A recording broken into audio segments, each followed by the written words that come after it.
లోకా సమస్తా సుఖినో భవంతు ఆవేదం ఆయదనాదం.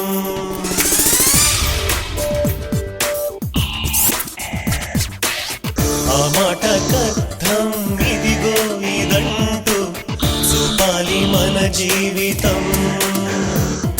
ఎప్పటికప్పుడు తప్పును తప్పని చెప్పక తప్పదుగా, పచ్చని పైరుకు పట్టిన చీడని తుంచక తప్పదుగా.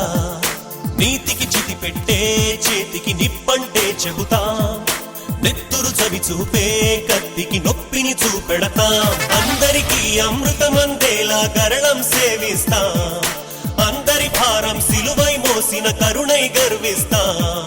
రాత్రిని కరిగించే వేకువ కోసం మా పయనం, రాత్రిని రక్షించే క్షాత్రవ సైన్యం మా ధైర్యం.